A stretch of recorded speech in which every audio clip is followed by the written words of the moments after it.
the thing that made man so special in creation is an endowment within us that no other creature has, and that endowment is spiritual consciousness.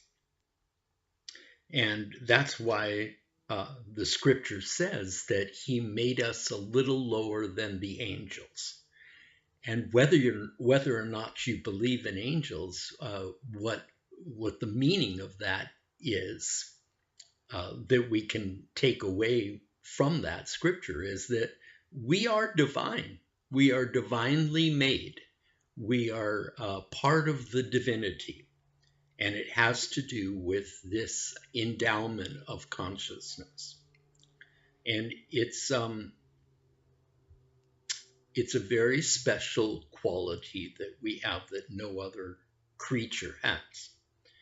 And we can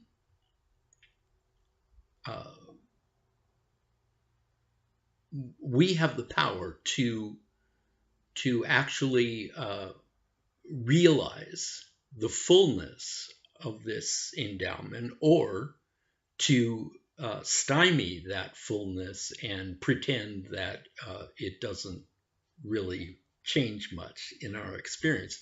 And most people, unfortunately, most people know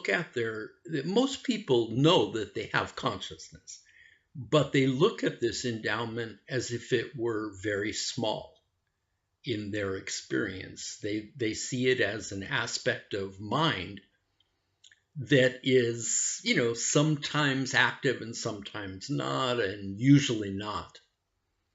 And this is a very unfortunate thing, because our state of our consciousness, our endowment of consciousness, can realize a much higher state than we are giving it credit for. The Bible calls us forth to realize the high calling that we have, but most people are not living that way. And that has to do with a lot of factors. It has to do with the evolution of consciousness, and it has to do with culture, human culture. In essence, we have this high calling, but we are living in a very debased state and degraded state when you have this potential, but do not realize it. And how are we debasing ourselves? Well, in many ways. Culturally, our culture is very debased, and we all debase ourselves individually by becoming clones, cultural clones. We debase ourselves physically by treating our bodies very poorly, overeating, overstressing. We debase ourselves mentally by filling our minds with all kinds of ridiculous, distracting kind of input. So what we find then is that consciousness has given us a very high calling, but we have this power, we have the choice as to whether or not to live according to that calling, or to live as we do now in a more debased state. And so then the question becomes, well, what would it be like? In other words, how could we realize our high calling to a greater extent. And that has to do with the evolution of consciousness. In other words, we are evolving, but at the same time, we're stuck. And it's up to each individual to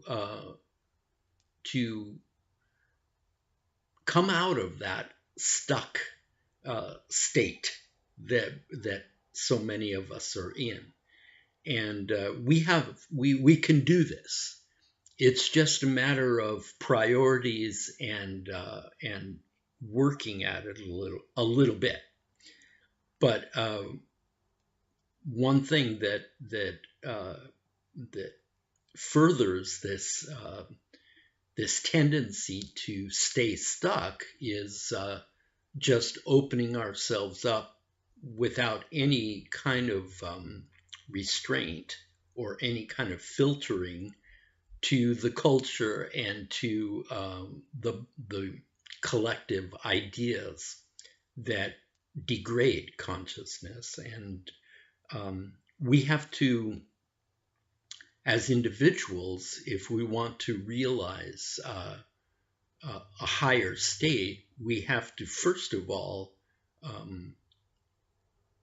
remove ourselves a little bit. We have to come out of her, and we have to go within. And that's where we're going to find the pure essence of who we are as consciousness. And working with that is amazing, because the endowment itself has never been debased. It's never been in any way degraded or made less than it was at creation. It has the great potentiality to become just like Jesus was, to become the Son of Man.